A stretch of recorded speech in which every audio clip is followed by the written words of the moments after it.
naked on the seashore, put money on your head, spit a rush up in Dior, Paris. Me and Dorsey sitting front row, elephant drum on the 40 shit. Dumbo. Talking jump on, feeling like Sean. I might shoot a 1-0. Please no sparklers, baby. I'm a legend. Standing on the couch, ace bottle in the desert.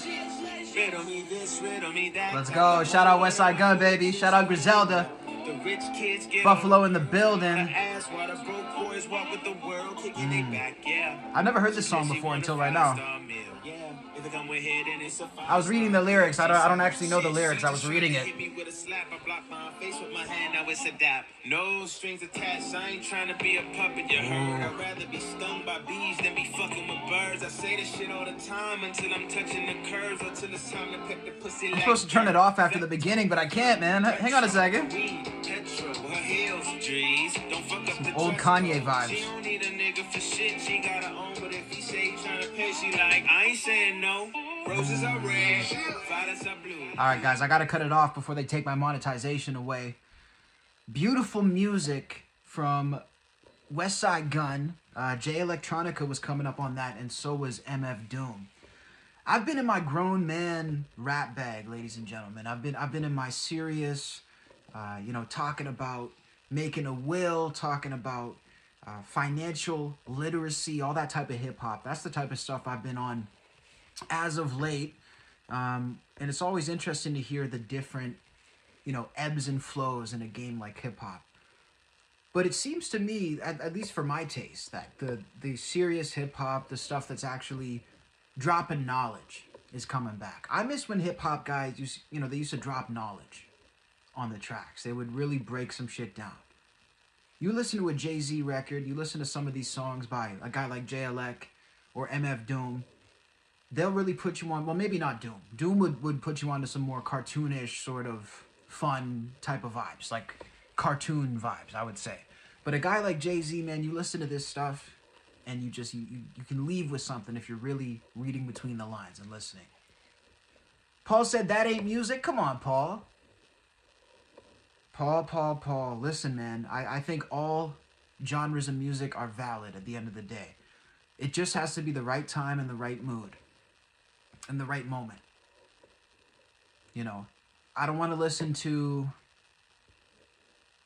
hip-hop at a funeral, but I don't want to listen to choir music, when I'm going to a music festival. So, terrible analogy, but there's always a time and there's always a place, ladies and gentlemen. But I digress.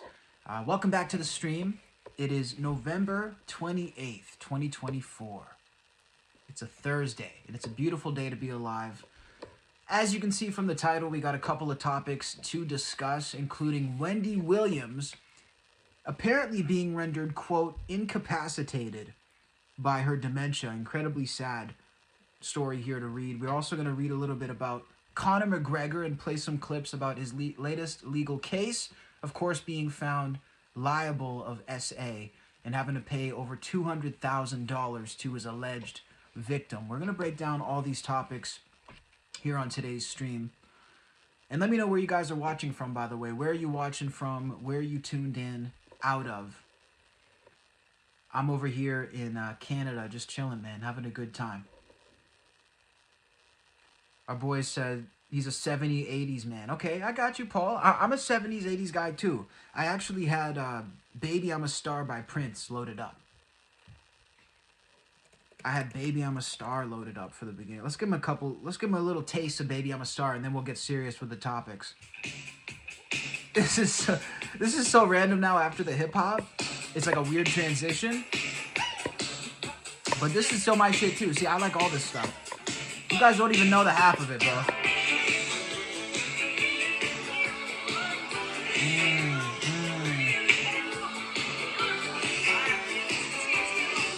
I can feel my afro growing. The black side's taking over.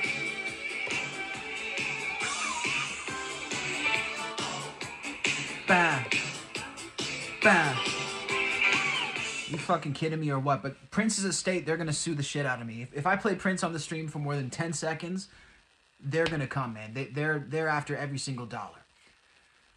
I was thinking about it, man. I was like, Prince definitely wouldn't want me to play his music in my live stream or in anybody's live stream. Dude would definitely be pissed. All right, guys. So Wendy Williams. Let's hop into this story here in this video. We're gonna open up with the video clip, and it's a short clip. So let me know how the audio sounds. We're gonna play a couple of clips tonight, and I'm hoping that the audio sounds good through the way I have it hooked up right now. So let me know right away how this is. So this is an update clip to get us up to date about Wendy Williams. And then we're going to read some details about her actual case. This is a very disturbing story, guys, of a woman who's been struggling through a lot. But I'm just going to let the video do the talking for now. Let me know how the sound is. Heartbreaking news today about former talk show host Wendy Williams. New court documents filed by her legal guardian say she is now permanently incapacitated by her ongoing health battles. Heartbreaking news. Wendy Williams is being described as permanently incapacitated due to her battle with dementia and aphasia. Her guardian, attorney Sabrina Morrissey, made the disturbing revelation in court filings. Wendy was last seen in public at a holistic store back in August, taking a photo with a fan in New Jersey. The former talk show host was also the subject of a Lifetime documentary that was criticized for showing Wendy at her lowest, looking out of it, and perhaps not fully aware of what was going on. We all make choices in life. We all go through our challenges. Wendy Williams was diagnosed with aphasia and frontotemporal dementia in May of last year. There you go, guys. The update about Wendy Williams as reported by Inside Edition. Let me know right quick how the sound is on that video clip. Did it sound okay? Was it too loud? Or just let me know if it's good or bad. I just want a green light before I play the rest of these videos here. But yeah, definitely a very distressing update about Wendy Williams. Look, and somebody in the chat is mentioning Bruce Willis. That was actually part of what I'm going to read. It looks like Wendy Williams is one of a few celebrities recently who seems to be affected by early onset dementia, I would say. And I don't know exactly when dementia typically kicks in. You know, I'm definitely not an expert. I'm not a doctor. But it seems to me that Wendy Williams is a little bit under the age that typically would be affected by dementia. Looking it up now, she's only 60 years old. So basically, this is a, you know, it seems to be an early onset version of dementia, and it's incredibly sad. The other thing worth mentioning here is that this is not the first brush with health that Wendy Williams has had. I guess she had some sort of disease, and I want to look it up just so I can make sure I'm saying the right things here. But she had a disease that was basically rotting her body, particularly her feet. So it looks like she was also diagnosed with lymphedema. That is the actual name of the condition. My apologies, guys. You know, I wasn't familiar with the term, the name of the condition. So basically, it's a chronic condition that causes swelling in the limbs when the lymphatic system doesn't drain properly. Symptoms include heavy feelings in the limbs, reduced range of motion, recurring infections, and hardening of the skin. So this is what I knew Wendy Williams had, because I don't know if you guys saw this interview that she did with TMZ, but she did this interview where she actually lifted her foot up and she showed it to Harvey Levin.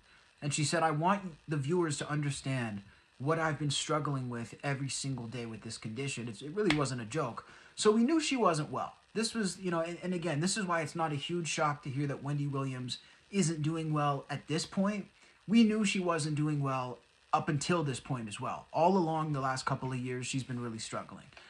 But now it seems like she has some sort of dementia and cognitive impairment that has crept in. You know, which has led to a lot of theories. You know, this woman has been going through hell for the last couple of years. It makes you wonder what the deal really is. So reading into the court filing, as you guys saw in the headline for today, the court filing was made by her guardian, who goes by the name of Sabrina Morrissey. So basically, Wendy Williams' guardian, earlier this month, put in a court filing. And in the court filing, Sabrina Morrissey said that the 60-year-old Wendy Williams had become cognitively impaired, permanently disabled, and incapacitated by dementia. This is the exact quote that we're reading here from the legal filing.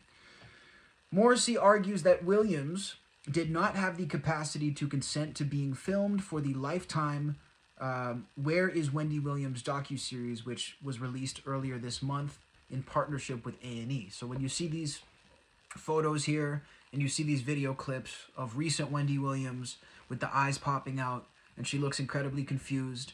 This is what the documentary basically consisted of. The Lifetime docuseries, Where is Wendy Williams?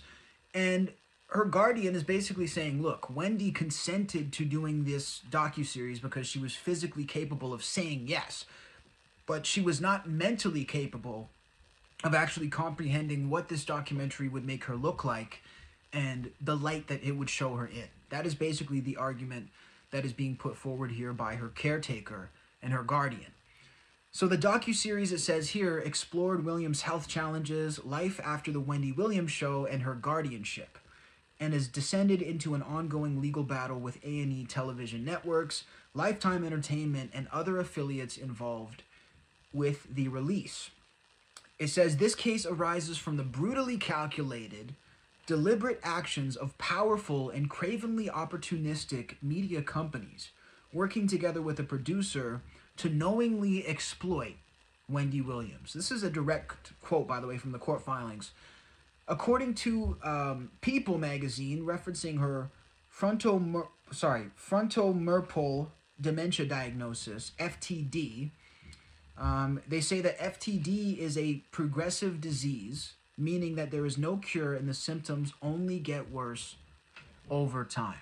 So for anybody just joining, guys, these are the symptoms that Wendy Williams has been dealing with. She's been dealing with dementia, confusion, basically not knowing where she's at, not knowing what's happening.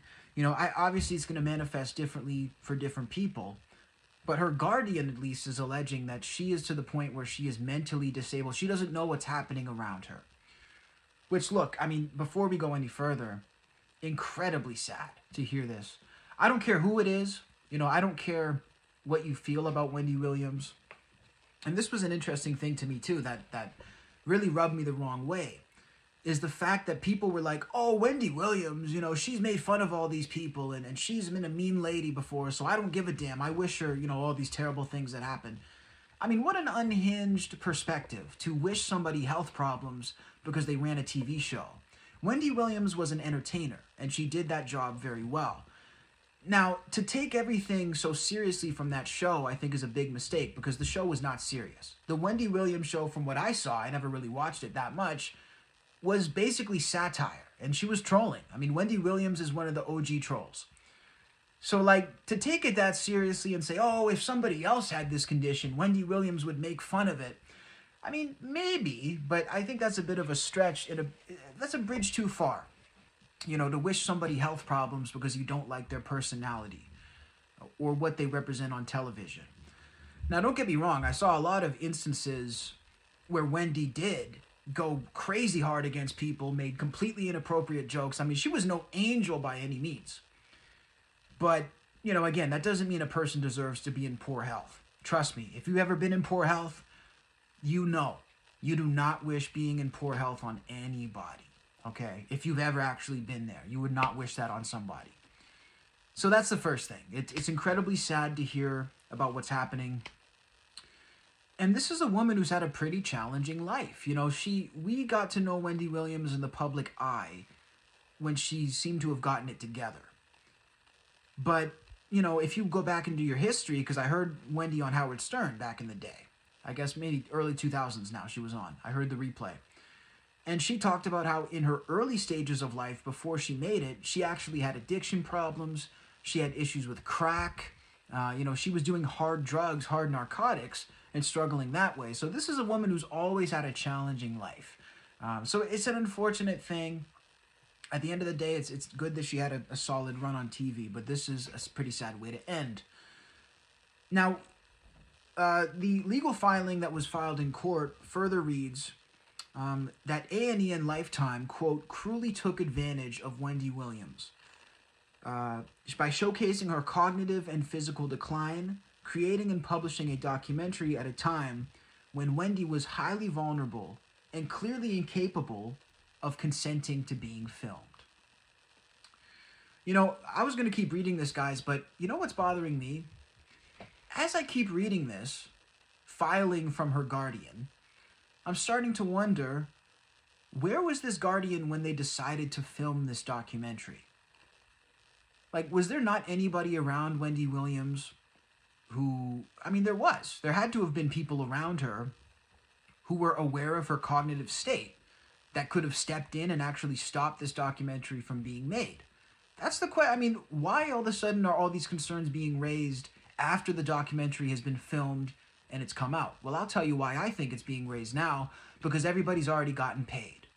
Okay, that is the sad truth about celebrity handlers, is that they only seem to have an issue or raise concerns after the check is cleared.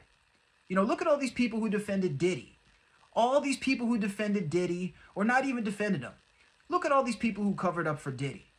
A lot of them are coming out today talking about Diddy was horrible, he was a monster. Why was he not a monster while you were on the payroll? It's a pretty simple question to answer when you start thinking about it. Because they were collecting a check. So the real question is, why do these people around Wendy now feel holier than thou to say, oh, the network was wrong and they took advantage? They want to point the finger at Lifetime, point the finger at A&E. They took advantage of Wendy. Okay, and you guys didn't? You guys were getting paid, and you guys put her on TV in this condition. So how are you not liable? I would say every single person who works for Wendy Williams, you guys are basically suing yourselves. You're trying to have a lawsuit for somebody taking advantage of this person when you were the people in charge. It's the same situation as Joe Biden.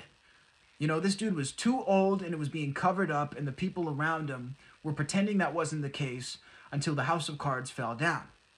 Until it became too obvious to the average pair of eyes that this person was completely incapacitated due to their mental state.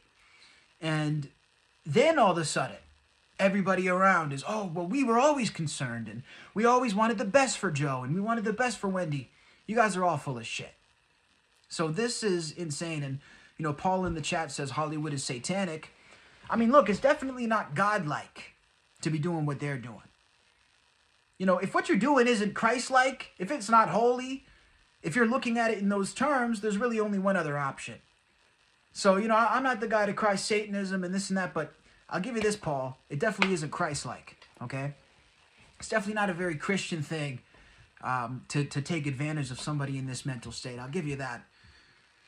So, yeah, it's just incredibly, you know, it makes me really question what is going on behind the scenes. And the other thing, too, how does somebody at 60 years old keep getting all these health problems? Like, why is Wendy Williams having all these issues at such a young age?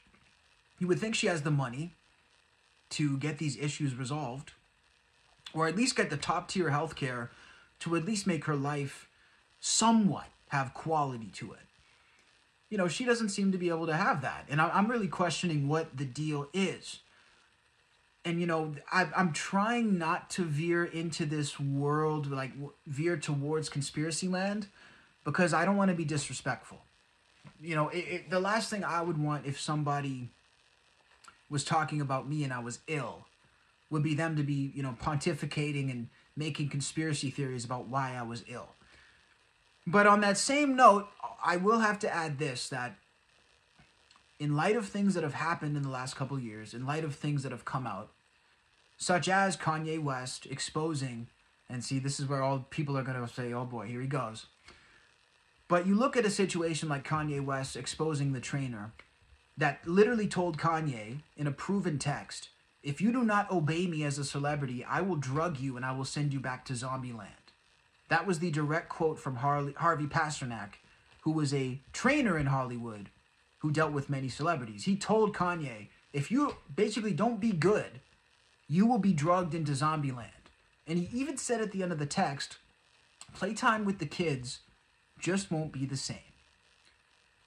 You know, we've also seen things like Michael Jackson being drugged into a state where he was not able to actually make a cohesive sentence. I don't know if you guys have heard these tapes of Michael Jackson and what Conrad Murray was doing to him before he actually died. But there are audio recordings of Michael Jackson when he was being drugged to a point where his voice was unrecognizable. Unrecognizable. This dude couldn't... Let's play a little bit of this, and it's very sad. It's very, very sad, but we have to play it. We have to play it because my fucking heart broke when I heard this, by the way.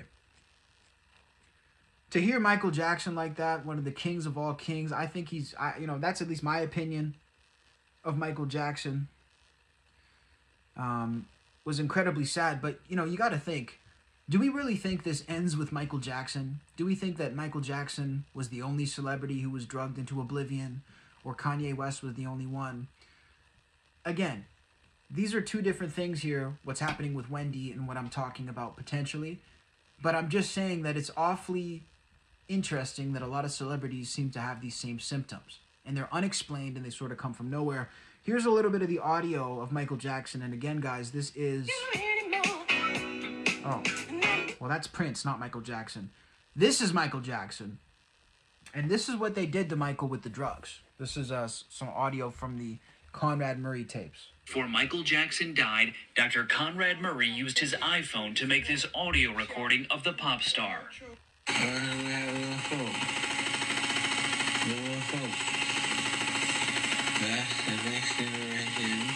Jackson sounds heavily drugged, telling Murray his plans to use money from his comeback concerts to build a hospital for children. I love them because I didn't have a childhood. I had no childhood. Horrible. I feel their pain. I feel their hurt. It hurt, It hurt. So there's some audio of Michael Jackson literally drugged to the point where he was nearly unconscious. I mean, this guy could not even form a coherent sentence. And the translation from what he was saying, because he was that intoxicated, was, I love them. I love them because I didn't have a childhood. And I had no childhood. I feel their pain. I feel their hurt. Of course, talking about his love for children. So look, this is sort of suspicious to me, but I'm going to try to ignore that hunch out of respect for Wendy Williams, because at the end of the day, look, it doesn't matter if she's naturally ill or if she has a Conrad Murray in her life. Either way, it's equally tragic and it's equally sad to see somebody going through this, and it doesn't matter to me who it is. So that's what the overall point is. But I'm starting to have some serious questions as to the use of drugs on celebrities, especially when you go back and do your history and you do your homework and you read a book like Chaos about the CIA and the FBI, and you read about Charles Manson, and when you do your history and you read about the experimentation with drugs that have been done in Hollywood and on government levels, it is fascinating. And again, it all gets written off as conspiracy, it all gets written off as nonsense by the people who don't do their research, the people who actually look into it and read about some of these common consistencies that keep appearing to this day. It is fascinating. You got to give it that. Baby says, is this a conspiracy page? I mean, no, it's not. But again, that's how anything that's not the popular narrative will be taken. So I can accept that. I can accept that, sure. I'm not going to own it, but I can accept how somebody could have that perception when I'm not running with the popular narrative. Sagittarius says, I'm still tripping. Why couldn't his face be fixed? I really felt he could have did something to make his face better. He had all that money. Are you talking about Michael Jackson, Sagittarius? I mean, I think he felt he did fix his face. Michael did what he wanted to do to his face. So, at the end of the day, Michael did what he wanted to do. For anybody who's just joining, Wendy Williams has been deemed, quote, incapacitated, guys, by early onset dementia. Wendy Williams is now involved in a suit where her guardian is suing Lifetime and A&E for taking advantage of Wendy Williams and putting her in a documentary basically against her will because they had her consent when she was not in her right mind. That's what's going on for anybody who's just joining. And again, look, we talked about this a few minutes ago, but this is really my overall takeaway. why do these people want to be white knights now and come in and save Wendy Williams when they were hired to keep her safe before, and they should have done so before? You know, Wendy Williams should have been taken care of. She should have been kept from being on camera in a state that was not reflecting her in a good light or that was making her look bad. She has guardians. She has people who've worked for her this whole time for years now. She's been sick for years. Every time you see a video of Wendy Williams, she's in public with a guardian, basically. So, you know, the idea that these people now want to jump up, and again, it's probably for another payday, because who's going to get paid? Who's going to get paid for this? You know, these people are probably going to get paid for the suit too. I doubt Wendy would even see the money at this point, or that Wendy would even care about the money. So it's really sad, guys. We'll read a little bit more from the legal filing. Who am I to discuss this woman? I'm Cassius motherfucking Morris, bitch. That's who I am. Take a seat. Let's go to this next one. This one is, so let's see. It says, earlier this year, when Williams and her team decided to share her diagnosis publicly, they explained their reasoning for doing so. The decision to share this news was difficult and made after careful consideration, not only to advocate for understanding and compassion for Wendy, but to raise awareness about aphasia and frontotemporal dementia. I have trouble with that one. And support the thousands of others facing similar circumstances. Where is Wendy Williams was filmed between August 2022 and April 2023. Producers on the project said they were, at the time of filming, unaware of Williams' cognitive issues. Oh, that is bullshit. That is bullshit. Come on. How could you look at this woman? Look at her. They should just show this in court. You're telling me you were unaware that this woman was mentally ill. And guys, it's not to be disrespectful. I'm not making fun of Wendy. I'm not making fun of her condition. But I'm saying, like, if I was a judge, you're going to sit there and tell me that you didn't know this woman was ill? I mean, come on, dude. Stop being ridiculous. Stop being ridiculous. Joe says, definitely improper use of drugs in the medical community has led to cognitive decline. More than people know, we are finding ways to heal the brain. So many toxins in our food and drugs. Joe, that's the thing, man. It's completely true. There is a lot of things that are coming to light now that may take a lot of, you know, the public time to catch up on, but some of us are picking up on it, and I think it's slowly but surely happening. Paul says, how long was her show on the air? Her show was on the air from, let's see here, hang on a second. July 2008 until June 2022. So 2008 to 2022, Wendy Williams was on the air. And I mean, she had a good run. Look, I think Wendy was great. You know, again, it's not a show that I would sit down and watch in its entirety or even really seek out clips, because it wasn't marketed towards me. You know, like, I'm a 26-year-old man. The Wendy Williams show is not marketed towards a 26-year-old man. But I, as a broadcaster and somebody who's been in the field for a long time, as an entertainer or a personality, whatever you want to call it, always respected the way she carried herself and the way that she was able to be provocative and stir shit up. You know, if you want to be a challenging voice or a notable voice in this thing, you got to be able to shake shit up. You know, that's why I've been shaking shit up lately. I've been shaking stuff up on my channel and stirring shit even sometimes, because it makes for fascinating conversation. I like to hear what you guys have to say. Some of you guys like to hear what I have to say. Some of you guys hate what I have to say, but you keep watching. You know, all these things are beautiful. These are the qualities of an entertainer. These are the qualities of somebody worth listening to. Wendy Williams, whether you love her, whether you hated her show, there were probably more people who watched her show that hated her than actually liked her. So, again, this is something that as a personality I can respect and I can relate to, whether or not I'm actually watching the show.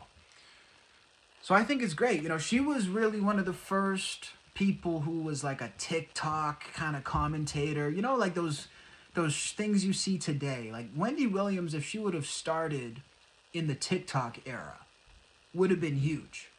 Because she had this, like, the gossip kind of TMZ meets, women at the nail salon. That sort of like the gossip with the everyday angle. It was genius. I mean, it was great. Again, it wouldn't be great if you were setting her sights. If you're getting a divorce that week, it might not be great. If you cheated on your wife a couple weeks before, it might not be great. I wouldn't want to be in her bad graces. But, whatever, man. It was a cool show. It was a cool show. I agree, Saj. She does not deserve what's happening to her now. Not even close. We're going to read a bit more about what's happening to Wendy. So for anybody who's just joining, we'll run over the headline one more time. Wendy Williams has been deemed permanently disabled and incapacitated due to the progression of her dementia. Her guardians are now suing Lifetime and A&E for making a documentary, Where is Wendy Williams?, filmed between 2022 and 3, basically saying they took advantage of Wendy in her deteriorating state and did so knowingly. Now, my question is for you guys. What do you think about this situation? I want to know from everybody in the chat and everybody who's watching this on the recording. Do you feel like it was a situation where she may have seemed in better health back then? This was a couple years ago. Maybe she seemed a little more lucid. Maybe she seemed more aware. And do you think that this documentary should have gone ahead? Or do you feel like Lifetime and A&E took advantage of a sick person knowingly, simply in order to make money? I want to know what you guys think. And again, at the end of the day, I think both are equally entirely possible. We see the way that money has made people turn the other way, turn a blind eye. We've even seen videos of people knowingly doing this in public and not being ashamed. I remember videos of Stan Lee right before he passed away. And Stan Lee was doing an autograph signing in his 90s, and he didn't even know how to write his name. He couldn't even sign his name on the picture he was supposed to autograph because he didn't know what to write. And his guardian and caretaker was just standing there like, yeah, just keep signing, Stan, just keep signing. They're like, if you don't know what it is, just put down a marking on it. I'm like, these people are sick. A lot of these people, guys, are really, really sick. They really are. And you know what? I really am glad that the general public is starting to wake up to the fact that a lot of these people in Hollywood are very sick people. They're not people you want to be around. And they're definitely not people to look up to. And this is the time that we're slowly seeing the layers being peeled back, and we're seeing the true character and true colors of these people in Hollywood. From Diddy to this whole Kendrick versus Drake beef to, Conor McGregor, which we're going to talk about. All these people, whether you agree with it or not, they all seem to be victims of the same thing. The house of cards coming down when it comes to getting privilege because you're famous to do bad things. That's basically what we're seeing. From all these scenarios, all these people being exposed, it all leads to one thing. The fact that these people have been given special privileges and they've been given immunity to do what they want to do when they want to do it. Hollywood up until today has been operating by its own laws. Its own laws. Its own government. They don't have to follow the law that you and I have to follow until today. Because it's over. You can only hide so much. And this is I think a positive consequence of the information age. Because it was a lot easier to hide doing bad things in the 1970s and in the 80s. It was easier to do bad things even in the 90s. Now everybody has a cell phone. There's 4K cameras in every room that you're in. In everybody's pocket, there's a 4K camera. And there's cameras everywhere that you don't even see. There's people filming you at every move you make. And whatever you do can easily be accessed. Whatever you say online, any emails or text messages or photos that you keep. You know, this is the consequence of the information age, is that the people who have skeletons in their closet, it's a lot harder to keep them inside. You know, the closet is open.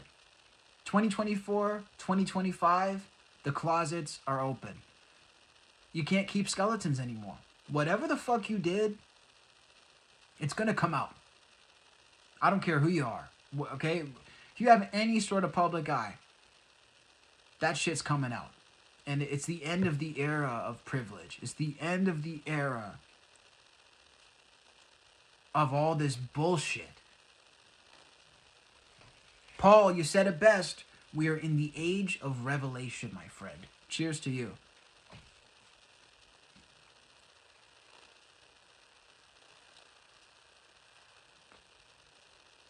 This is not nicotine before you make fun of me. I don't smoke chemicals.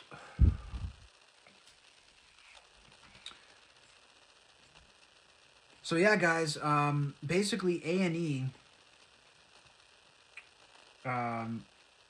or executive producers, sorry, who were also involved in this documentary, said that they understood the concerns of people surrounding this documentary with Wendy Williams. So this is from Mark Ford and Erica Hansen, who were involved in the running of this documentary. They said, quote, "We shaped the documentary ultimately in a way that we felt could benefit Wendy, her family, and the world at large.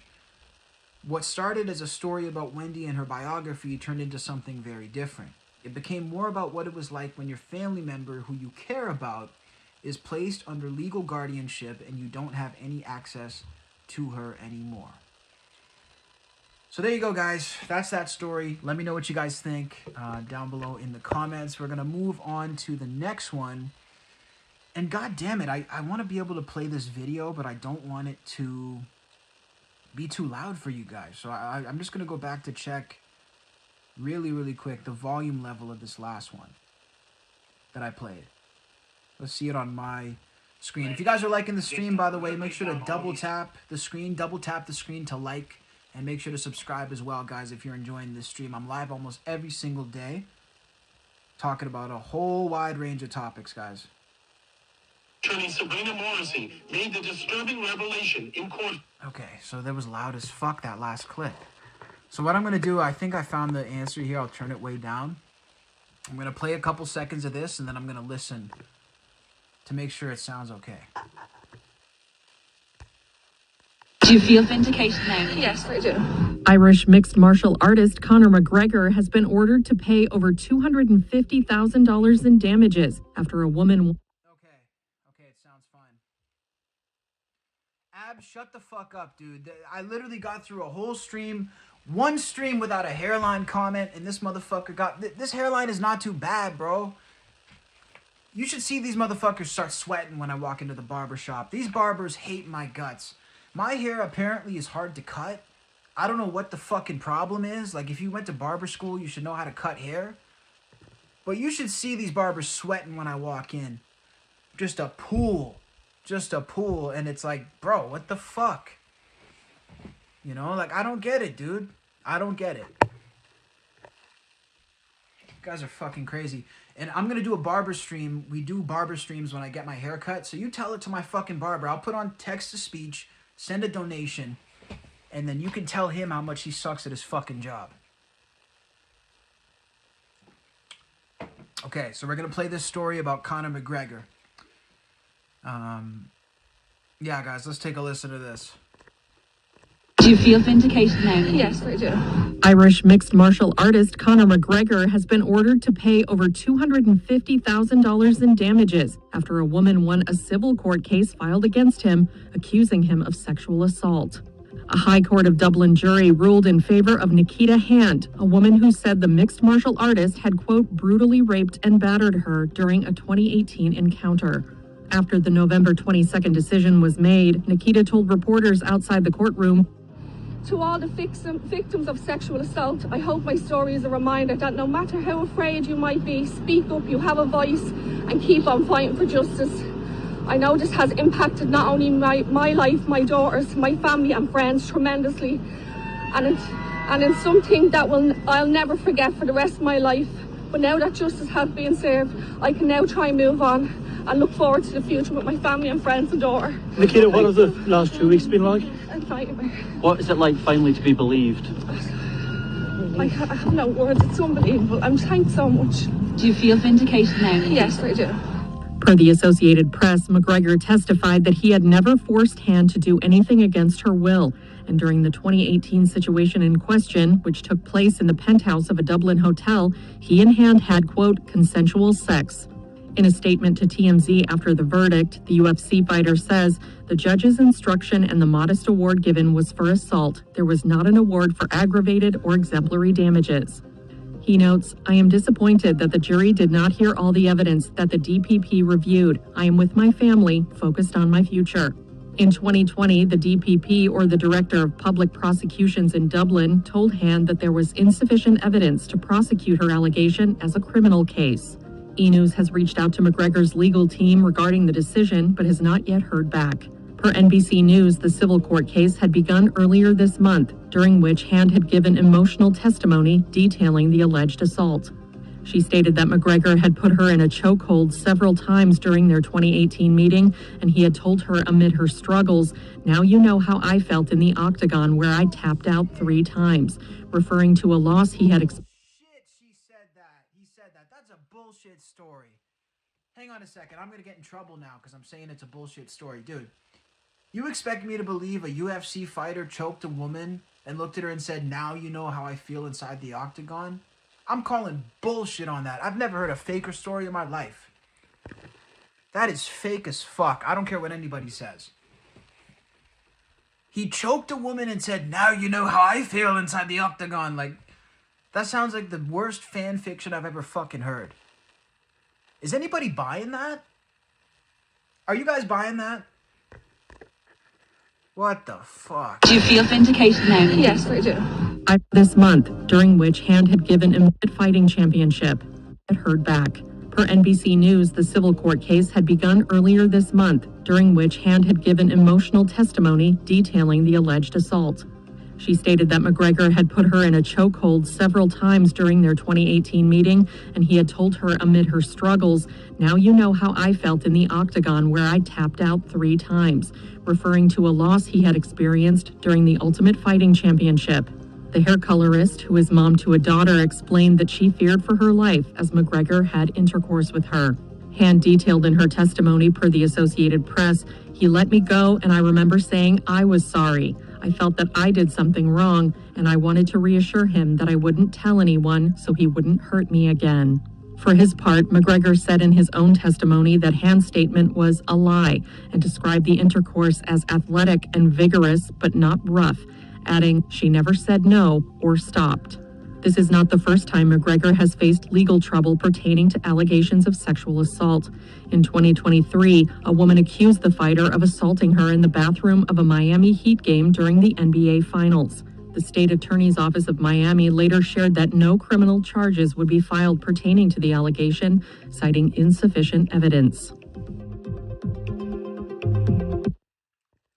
So a couple things about this story here with Conor McGregor. First of all, I want to make it very clear. There is no scenario whatsoever where forcing yourself on someone is okay. I'm going to put it in those terms for the YouTube censors. It is never okay for SA or any of these things to happen in any scenario. I don't care if it's a man, woman, whoever. It's never okay. You know, so that is the first thing I want to get out there. I don't care if you're Conor McGregor. I don't care if you're Jesus Christ. There's no scenario where it's right or that it's called for. So a couple things with this story. The first thing is Conor McGregor is in a tough spot right now because this is a guy who doesn't necessarily have the best track record, especially when it comes to his behavior and his self-control in recent years. This is a guy who's basically had a public downfall in many ways. You know, when you look at the Conor McGregor that first entered the UFC, this was a guy who had a spark. This was the dude who had a focused, sharp mind. He was like a fucking tiger going towards his goal. And you could see the hunger and that he was so driven to fight and be the best fighter. He was disciplined when he first came into the public sphere. Nowadays, we've watched that version of Conor McGregor completely deteriorate into a party-crazed, drugged-out maniac. And I say that, you know, in the most respectful way that's possible, even though they're pretty bad words. I'm not saying it to dog Conor McGregor. I'm saying it because it's incredibly unfortunate to see how far this guy has fallen, because he was an inspiring guy. You know, this was a guy who was inspiring. This is a guy who was taking a sport to a whole new realm and really kicking ass and showing the world what he was all about. And he has completely fallen from there. And not only that, he's had brushes with women that are not good. He's had semi-accusations or brushes with accusations. We had that situation at the nightclub where he was, you know, alleged to have forced a woman into a bathroom and basically forced himself on her. There were videos of that. He somehow got away with that. You know, there's been other scenarios where he's had brushes with allegations. And this man, honestly, this is why you shouldn't be out here cheating on your wife. Okay, that's the first thing for Conor McGregor's half. You should not be out here cheating on your wife because bad things are going to happen to you. I've never cheated on somebody. Personally, I've never cheated on any girl that I've been with. But I've known dudes who've done it. And what you see start to happen is it's like bad luck. It's like you just, things start going bad for you and worse and worse and worse. And you'll have strange scenarios. I've seen it.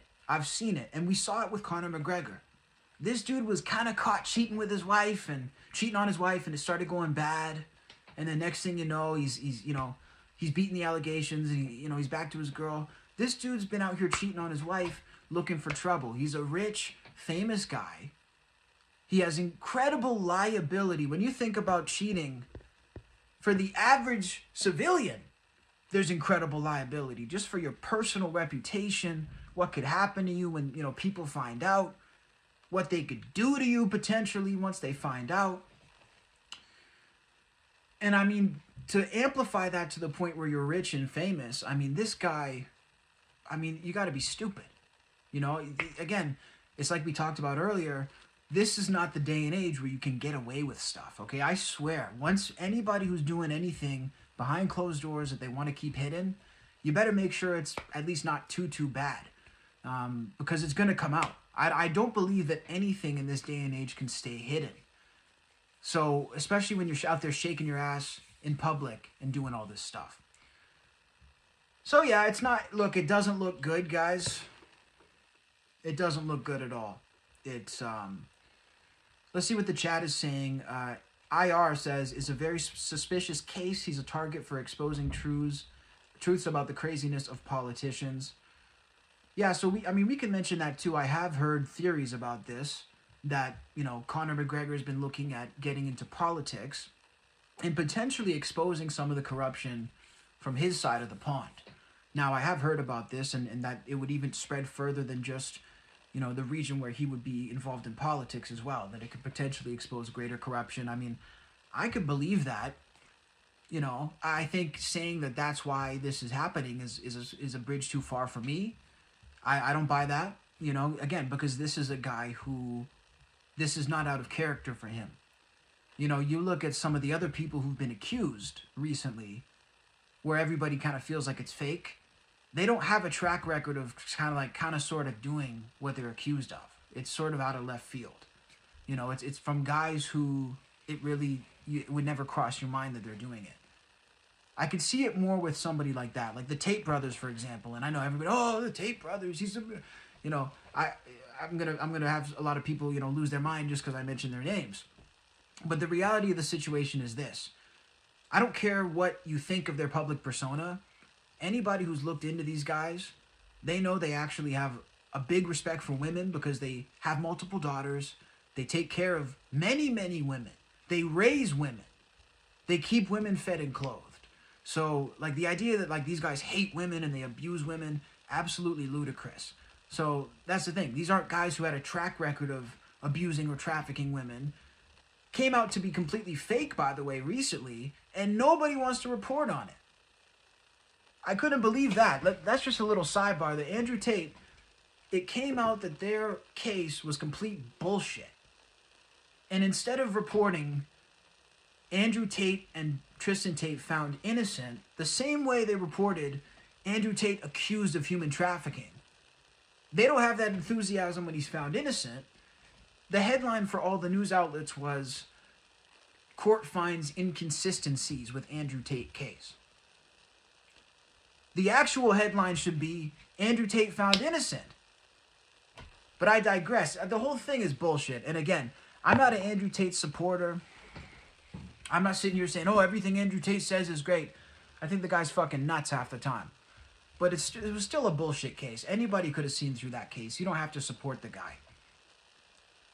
And all these other people of influence, getting hit with these bullshit lawsuits. Bullshit lawsuits. However, I don't believe Conor McGregor is one of those people. I don't. I think that this guy,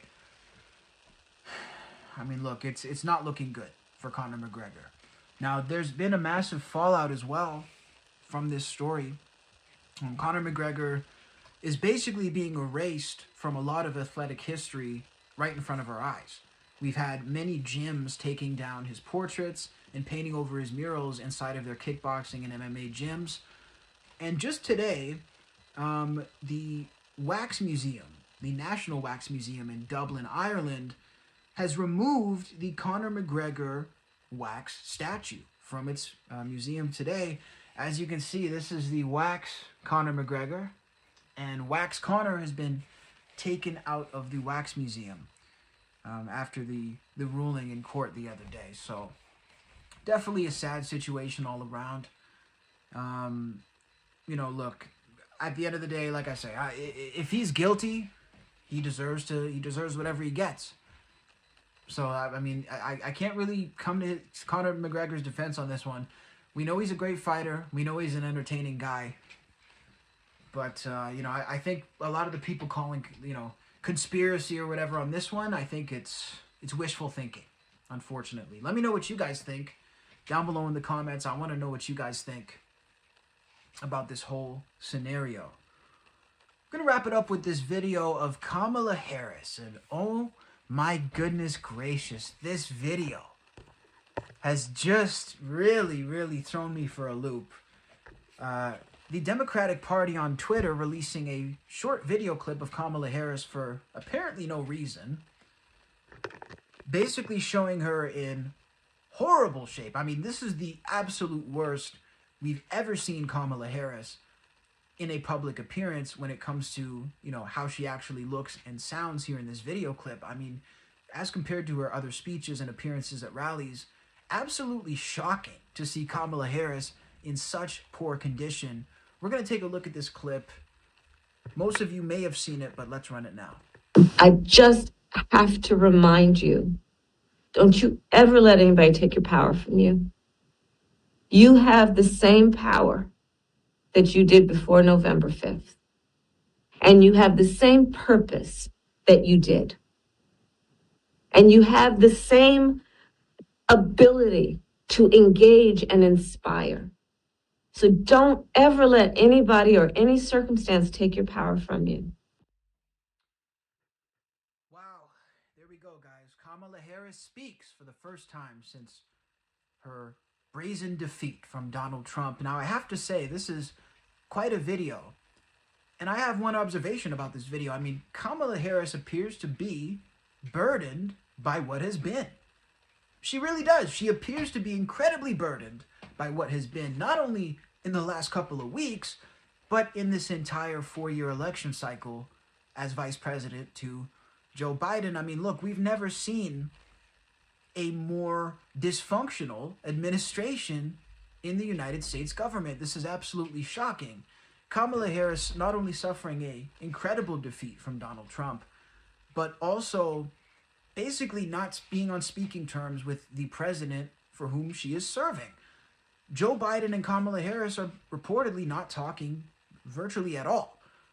Jill Biden and Kamala Harris are not speaking whatsoever, not only reportedly, But they sat next to one another recently at an event. This was after the election, so I guess a couple weeks now.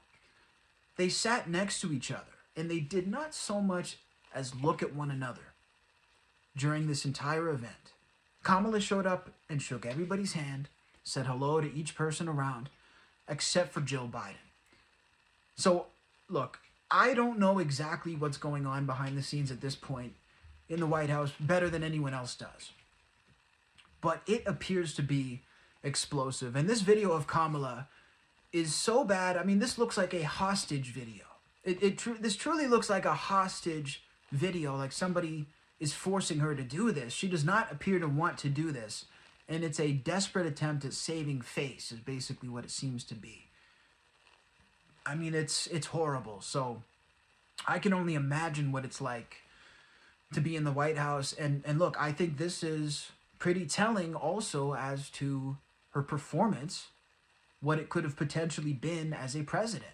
You know, you look at somebody like Donald Trump, you can hate the guy to death, but the one thing everybody agrees on is that he can handle pressure. This dude has handled levels of pressure that, you know, I don't know that we've actually seen humans handle. And I think it's starting to get to him a bit now. I mean, you're starting to see it on him now. People were saying Trump lost weight in the past year, or, you know, just from all the stress, and that he's aged more. I mean, the guy is 80 years old, and he's not healthy at all, from what I understand. You know, eating junk food, all this stuff. But my point is this, the guy mentally, he has a toughness where he can, you know, we've seen him being booed by entire rooms of people, and he just doesn't care. He's mouthing off to 1,000 people in a room who are booing him. This dude has been shot and is able to stand up and scream, fight, fight, fight. So this is a guy who can handle pressure, regardless of if you agree with what he stands for or not. It's irrelevant. The dude can handle it. If this woman, Kamala Harris, can't even handle the pressure of running for president and losing, imagine her trying to handle the pressure of winning. Can you imagine? I mean, she has aged 5 years in the past month during this election cycle. I cannot imagine Kamala Harris if she won the presidency and had to stay in that circus of a White House for another 4 years, because that's what it would continue to be, is a circus. Now, one could argue it's going to be a circus again. We're going to have Elon Musk. We're going to have some pretty wild characters in the White House coming up. But again, everything that's going to happen with the new administration is to be seen, right? I hear a lot of people who are convinced that our world is going to change and that everything is going to be amazing. And I've heard a lot of people say that our world is going to change in the sense that we're screwed and where everybody's doomed. And, I think both of them are at this point ridiculous. I mean, we don't know what's going to happen. Trump could come in and do a great job, or he could come in and do terrible. Ultimately, we can hope for the best from whoever wins and just hope they do well and take it as it comes. If Trump comes in and does good, I at least hope that the media this time will admit it when he does something good. I think even if the media can admit when Trump does something good, the odd time, they can retain some sort of balance in this crazy world of polarization and take the temperature down. Because that's the one thing I notice, and trust me, not even as a Trump supporter or anything like that, but just as a guy who was watching everything. And as I became more in tune with the political stuff, I would hear about stuff that Donald Trump did that was good here and there. But I would notice they would never report it on the mainstream media. And when they did, they would always try to come up with a spin as to why it was bad. Or if they couldn't spin it, they just wouldn't talk about it. So, the whole narrative about Trump in his first presidency was he is Satan reincarnated, and everything he says and does is toxic and evil, and he's Hitler. That was the narrative, right? So, now it's a different narrative. We don't have that narrative, at least from logical people, because logical people can just see he's not a perfect leader. He does a lot of things wrong, and he says a lot of ridiculous things, and he's crass, and he says, things at the wrong time a lot of the time. But he also does a lot of good things. I think he's a good decision maker when it comes to business, getting things done quickly, doing things under pressure. Those are good qualities in a leader that we need. So, I just think that making somebody the best or the worst, both are equally bad. You know, anybody out there, any politician, whether it's Kamala, Joe, whoever, they're a human. They're a man, they're a woman. They're not perfect. They're not going to save your life. They may help you out, that's great. But nobody's your savior, man. Nobody's your savior. And nobody's the devil either. If you let Donald Trump be your devil, he'll be your devil. If you look, I just look at the guy as a comedian. He says ridiculous shit sometimes and I just laugh, right? My favorite quote, and we'll end it with this. My favorite quote on the matter. If you look at life as a drama, it's incredibly tragic. If you look at life as a comedy, it can be incredibly comical sometimes, and it can be incredibly enjoyable if you don't take life too damn seriously all the time. That would be my advice. I mean, to the people who are, I know a lot of my viewers like Trump, and a lot of my viewers don't. To the people who are worried about Trump, I would say just, if he says stupid shit, just laugh it off. I mean, that's what I do. You know, I'm not invested either way, but that's what I do. I hear these people say ridiculous shit, I just laugh. I mean, don't let it hurt you. Grow a thicker skin. Nobody's gonna fucking come and be your white knight and save you, and nobody's gonna come and derail your life if you don't let them, motherfuckers. We gotta worry about our community, the people around us, our family, our tribe, the people that we need to retain. Most people are more worried about politics. Yeah, politics. I'm lisping. I sound like Donald Duck. Most people are more worried about politics than they are about their own damn families at this point. And it's disgusting to see. Worry about your kids. Call your mom. Call your grandma for once. I mean, focus on the people around you in your own life. And you will realize a lot of this shit doesn't even matter in the grand scheme of things. This is all distractions. Don't get me wrong. There's a lot of changes that can and will happen. But at the end of the day, man, if you just focus on what's in front of you, if you focus on your real life, if you focus on your family, if you focus on your goals, if you focus on staying healthy and getting out there and moving at least a couple hours a week, you will have a better, happier life. It's that simple. You know? That's the way I view it. People think I talk about politics because I'm very political. I'm not very political. I'm just able to, make commentary on things that I see. But that's the way I view politics, man. I worry about what is in front of me. And that's all we can do. So that's it. And that's that, everybody. I plead the fifth. We're going to log off for the night. I shut the chat off because I was ranting and raving. But at the end of the day, that's what it is. So you guys get to hear a little bit of my story, a little bit of my perspective. And that's what I've been doing with these streams. I've just been opening up, letting you guys hear really what's on my mind. I'm talking to you guys right now just the way I talk to anybody else in my real life. You ask anybody that knows me. There is no distinction from when I'm keeping it real and you're right in front of me and when I'm keeping it real on this stream. Sometimes I may even be too real. It may even be too honest for my own damn good on these streams. But fuck it. This is the name of the game, people. We're breaking through. We're breaking through the fake news. We're breaking through the fake media. We're breaking through the matrix of all this bullshit. We are the media. I'm the press. You're the press. We are CNN. We are Fox News. So we're taking over the whole establishment. 2025, we're breaking the mold. There's no more controlled bullshit. No more programming. I don't even like that word, a television program. There's no more programming. We're doing this shit real. I'm talking to you like a real person. And that's what you should see on your television. Not a bunch of bullshit. I love you guys. Have a phenomenal night. Make sure to subscribe. If you want more real, subscribe. And double tap to like. Double tap, double tap, double tap. Double tap that screen to like the stream. Should we end it with a song or what? Get in more trouble? Get in more trouble? Bro said I look like Andrew Tate and Chris Brown. That is insane, bro. That is an insane statement to make. I for the first time in my life, I might be speechless. Give me the voice of Chris Brown and the muscles of Andrew Tate, and then we're in business. Feeling good after that.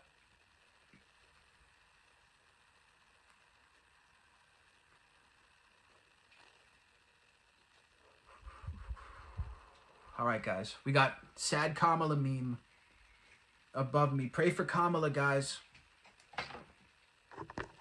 Kamala looks so sad. I mean, look, I would like to sit down and have a glass of wine with Kamala. I mean, look, I don't have an issue with Kamala.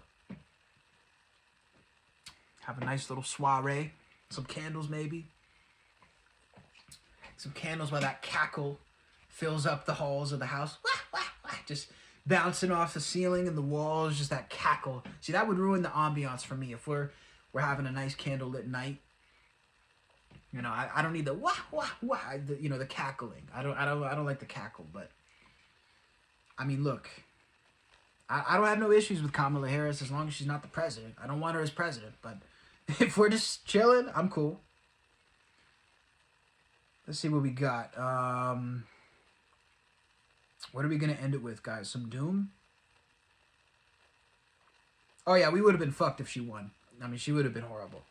She would have been horrible. She's horrible now. I mean, she's just not a good politician, dude. She hasn't had a good track record. And I don't know shit. I'm just a dude who you know, reads the news and just all this stuff like everybody else and looks at X. I don't really, you know, rely on mainstream news, but I'm just a guy who follows it just like everybody else. And you know it's bad when like people like me who don't know shit about politics can tell that she sucks. Like, we can just read her track record. Even a person who knows nothing about politics can read her track record and be like, okay, she sucks. I mean, she doesn't have a good history. You know, it's like if I read that a hockey player has lost every game he's ever been in and had 1 assist. I don't need to be a hockey expert to know that hockey player sucks. I can just call it that easily. So that's exactly what it is with Kamala. Like, she just objectively sucks at politics. You should be able to make people think you're good and then actually do bad shit secretly. You know what I mean? Like, Obama is the perfect example. Obama was like doing shady shit, but he was so good at talking that you just wanted to believe everything this guy said. I was on the Obama train like a motherfucker because I was in middle school back then. And I was sold on the whole thing because I didn't know shit. I mean, the kids and everybody, we were sold on Obama. Little light-skinned kid in fucking Canada, bro. My whole family, the first black president, forget about it. I was sold. You know, but that dude, he had problematic behaviors and problematic policies. But the thing is, he was so good at talking and he was so likable. I think he's the greatest speaker in U.S. political history, Barack Obama. The guy can talk. And meanwhile, he's dropping bombs and he's doing mass deportations like a motherfucker, locking people up at the border, even more than Trump or any other I mean, it goes, we can go down the rabbit hole. But that motherfucker, yeah, Charles said it best. He had charisma. And he's lost it, by the way. He doesn't have his charisma anymore at all. Even Trump was saying that. I saw a Trump interview. He was like, Obama has lost, like, the light about it. He had, like, a light, you know, a lightness about him. He's a dark guy now. He seems angry. He's always scowling, and he's lecturing people. I don't feel the same excitement for Kamala as I have for me. You know, that he's very condescending. Why does he always say that too? He's like, you know, fuck you, Barack. Shut up. Okay, your time is over. You gotta get out and vote. Fuck you. But that's it, guys. I love you. I'm gonna play a little bit of MF Doom, and they're gonna kick me off YouTube now for playing it. Make sure to subscribe if you like the stream, guys. Subscribe up above. Double tap the screen on your phone to like the stream. Living off borrowed time, the clock tick faster. That'll be the hour they knock the slick blaster. Tick dastardly, a Muttley with sick laughter. A gunfight and they come to cut the mix master. ICE cold, nice to be old. Y2GSD twice to threefold. He sold scrolls, lo and behold. No, he's the illest devil, like the greatest story told. What? Keep your glory gold and glitter. For half rest in peace. Niggas and take him out the picture. The other half is rich and it don't mean shit to. Feeling a mixture between both with a twist of liquor. replace it with more beer. Tasting like truth for dear. When he at the mic, it's like the place get like, oh yeah, it's like you know what's about to happen. Just keep your eye out like I Captain. Is he still a fly guy clapping if nobody ain't hear it? And can they testify from in the spirit? And living the true gods, giving y'all nothing but the lick like two broads. Got more lyrics than the church, got ooh lords. And he hold the mic in your attention like two swords. Or either one with two blades on it. Hey you, don't touch the mic like it's AIDS on it. It's like the end to the memes. Alright, I gotta stop it because they're gonna kick me off YouTube. Alright, bye. That's why he bring his own needles.